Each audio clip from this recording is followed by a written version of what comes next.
You ask Tiger to solve. This deals with linear equations with one unknown. The final result is b equals -1. Let's solve it step by step. Simplify the expression. Group like terms. Simplify the arithmetic. Group all constants on the right side of the equation. Add 8 to both sides. Simplify the arithmetic.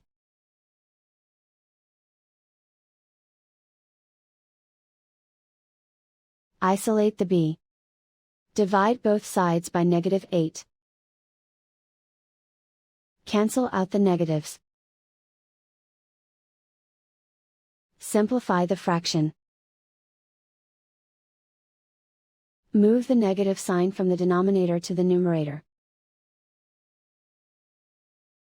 Simplify the fraction.